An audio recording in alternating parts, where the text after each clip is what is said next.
Hello everyone. तो जैसा कि हमने लास्ट एपिसोड के एंड में देखा था कि फेंग को विनर अनाउंस कर दिया जाता है, जिसे सुनकर फेंग और हांगकांग दोनों ही काफ़ी ज़्यादा खुश होते हैं। अब आगे हम देखते हैं फाइट के कारण फेंग थोड़ा सा घायल हो गया होता है, तो हांगकांग उससे जाकर पूछता है तुम ठीक तो हो। तो फेंग उसे प्रोटेक्ट करने को कहकर बैठकर कल्टीवेट करने लगता है। ये देख कुछ बंदे आपस में बातें करने लगते हैं कि लगता है ब्रदर फेंग के लिए भी ये बैटल इतना आसान नहीं था।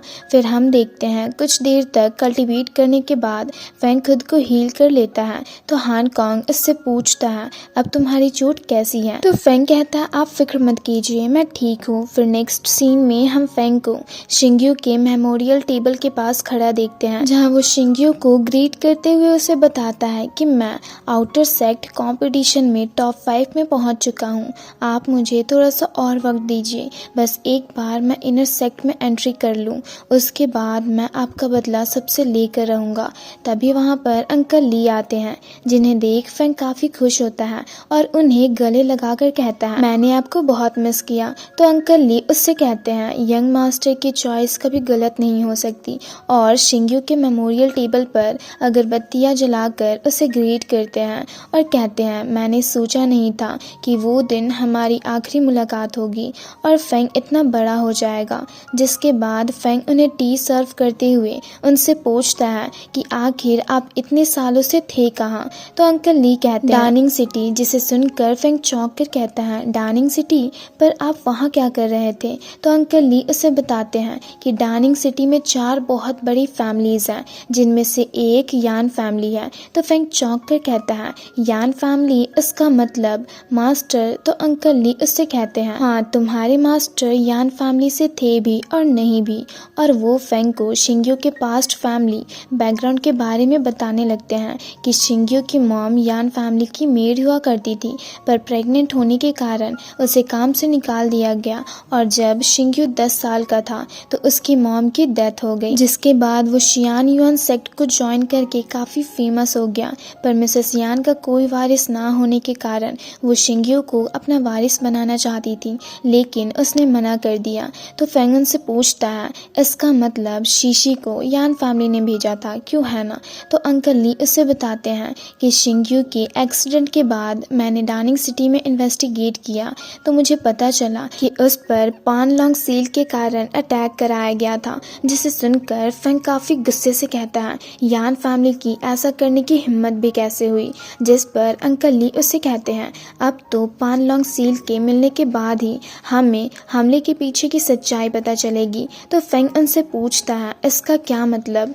तो अंकल ली उसे बताते हैं कि मिसेस यान पागल हो गई है। उन्होंने एक रूल बनाया है कि हर फैमिली का 30 साल के अंडर का कल्टीवेटर्स में से जो भी मेरे यान फैमिली मैच को जीतेगा वो अगला चेयरमैन होगा, और पान लॉन्ग सील बहुत ही कीमती ट्रेजर है। तो फेंग उनसे कहता है क्या आप ये चाहते हो कि मैं भी उस कंपटीशन को ज्वाइन करूं।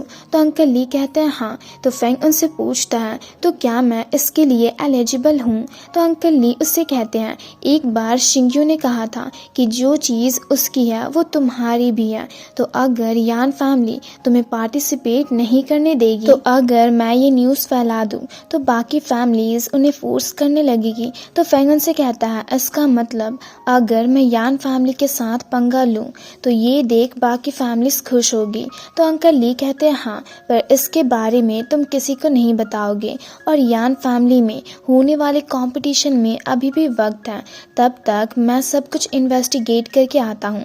तो तुम जितनी जल्दी हो सके अपनी स्ट्रेंथ को और इंक्रीज करो, एटलीस्ट डिवाइन गेट रिलम को ब्रेक थ्रू करो। तो फेंग कहता है डिवाइन गेट रिलम। तो अंकल ली उससे कहते हैं हाँ, अगर तुम डिवाइन गेट रिलम में भी नहीं होगे तो यान फैमिली के होने वाले कंपटीशन में डेफिनेटली तुम हार जाओगे। तो फेंग कहता है ठीक है, मैं समझ गया।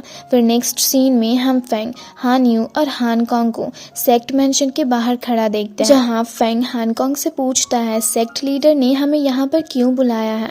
तो हांगकांग उसे बताता है कि ये जरूर जुशान के हॉली लैंड से रिलेटेड है। तो फेंग कहता है पर मास्टर ने तो ऑलरेडी उसे एक्सप्लोर कर लिया है। तो हांगकांग उससे कहता है ये तुम्हारे लिए एक बहुत अच्छा मौका है, तो तुम्हें वहाँ चलना ही होगा। तो वो लोग कहते हैं ठीक है। तभी पीछे से शिन मॉलिंग नाम का एक बंदा अपने साथी के साथ आते हुए कहता है, अच्छा तो तुम ही फेंग हो जिसने गंदी चालें चलकर टॉप 5 में अपनी जगह बना ली। जिसे सुनकर हान यूक गुस्से से कहती है, क्या कहा तुमने? तो फेंग उनसे पूछता है, तुम लोग कौन हो? तो वो उससे अपना इंट्रो देते हुए अपनी डिवाइन स्पिरिट को शो करता है, जिसे देख फेंग कहता है, हाफ डिवाइन गेट रिलम। तभी हान कॉन्ग शिन मोलिंग से कहता है, सेक्ट लीडर ने हमें यहाँ पर बुलाया है और तुम लोग यहाँ पर मुसीबत खड़ी करने की सोच रहे हो। जिसे सुनकर वो उसे ग्रीट करते हैं। तभी फेंग वहाँ चांगलिंग को आता देख चौंक कर कहता है, ये यहाँ पर क्या कर रहा है?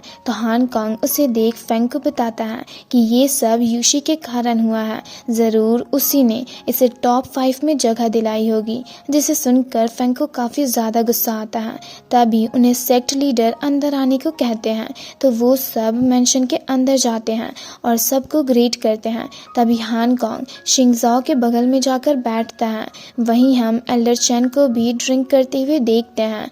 तो एल्डर जुओ वुफान सबसे कहते हैं, तुम सब आउटर सेक्ट के कंपटीशन के टॉप 5 डेसिबल्स हो और इसलिए तुम्हें इनर सेक्ट में आने का मौका दिया गया है। जिसे सुनकर सब काफ़ी खुश होते हैं। तो एल्डर जुओ वुफान कहते हैं, युआनशी सेक्ट, जिनजांग सेक्ट और शिंगमू सेक्ट तीनों मिलकर जुशान हॉलीलैंड में ट्रैवल करने वाले हैं। तो इन तीनों सेक्ट्स ने कंपटीशन को अवॉइड करने के लिए मिलकर ये फैसला किया कि हर सेक्ट अपने हेवनली गेट रिलम के 5 डेसिबल्स को हॉलीलैंड में भेजेंगे, ये कंपेयर करने के लिए कि कौन वीक है और कौन स्ट्रॉन्ग। जिसे सुनकर शंशु चौंक कर कहता है, आपने इतना बड़ा फैसला कर लिया और हमें बताया तक नहीं।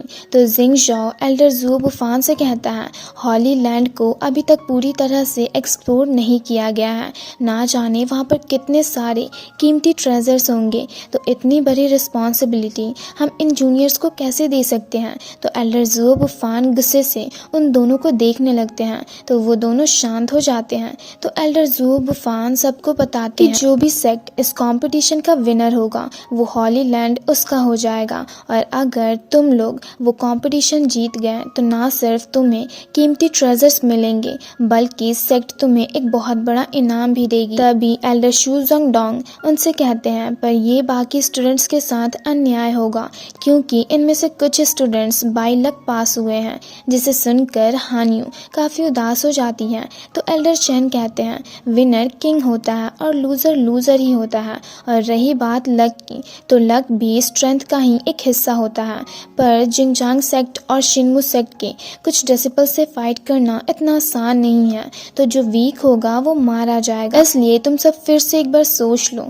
तभी एल्डर जुओ वुफान सबसे कहते हैं, ये तुम लोगों के लिए एक बहुत अच्छा मौका है, पर अगर किसी को भी इससे डर लग रहा है तो वो वापस जा सकते हैं, पर कोई भी वापस नहीं जाता। ये देख एल्डर जुओ वुफान उनसे कहते हैं, बहुत अच्छे, पर अगर किसी ने भी जुशान हॉलीलैंड में कोई भी गड़बड़ी करने की कोशिश भी की तो मुझसे बुरा कोई नहीं होगा, और एक स्ट्रॉन्ग ऑरा रिलीज करते हैं जिसके आगे सब डटे रह जाते हैं। वहीं वो लड़की हानियो को एल्डर जुओ वुफान की पावर्स को हैंडल करता देख हैरान होती है, जिसके बाद वो सब उन्हें ग्रीट करके वहां से चले जाते हैं। वहीं बाहर जाते हुए हानियो गुस्से में होती है, तो फेंग उसे रुकने को कहता है। तो हानियो से कहती है, मैं उतनी स्ट्रॉन्ग नहीं हूँ, इसलिए अब से मैं तुम्हें डिस्टर्ब नहीं करूँगी। तो फेंग उससे कहता है, ये तुमसे किसने कहा? वैसे भी मेरे होते हुए तुम्हें फिक्र करने की कोई ज़रूरत नहीं है, और वैसे नेक्स्ट मंथ मैं मिशंस लेने को तैयार हूँ, तो तुम क्या करने वाली हो? दूसरी तरफ उन्हें बातें करते हुए जाता देख चांगलिंग को काफ़ी ज़्यादा गुस्सा होता है, और वो शिन मोलिंग के साथ किसी चीज़ के बदले फेंग को मारने का डील करता है। तो शिन मोलिंग कहता है, ठीक है। फिर नेक्स्ट सीन में हम मूबाई और कुछ डेसिबल्स को मिशन लेने वाले मैजिकल बोट के पास खड़ा देखते हैं, जहाँ पर मूबाई मिशन कंप्लीट करके कुछ स्पिरिट स्टोन्स को हासिल करता है। तभी वहाँ फेंग आता है, जिसे सब ग्रीट करते हैं। वहीं मूबाई भी झुककर फेंग को ग्रीट करता है। तो फेंग उसे उठाते हुए कहता है, इसकी कोई ज़रूरत नहीं है। जिसके बाद वो लोग उस मैजिकल बोट के पास जाते हैं, जहाँ मूबाई फेंग को सारे 9 फ्लोर्स के मिशन के बारे में बताता है, पर फेंग उसकी पूरी बात सुने बगैर ही बहुत सारे मिशन टोकन्स को लेकर मिशन पर निकल जाता है। फिर नेक्स्ट सीन में हम उसे एक वुल्फ को मारने का मिशन कंप्लीट करते हुए देखते हैं, जिसके बाद वो एक एक करके अपने सारे मिशंस को कंप्लीट करने लगता है और अपने सारे मिशंस को कंप्लीट करके वापस जाता है तो उससे उनके बदले स्पिरिट स्टोन्स मिलते हैं, पर वो उसके लिए इनफ नहीं होते क्योंकि वो सब लोअर ग्रेड के स्पिरिट स्टोन्स होते हैं। तभी वहाँ मूबाई आता है और उससे कहता है, आप मेरी बात पूरा सुने बगैर ही चले गए थे।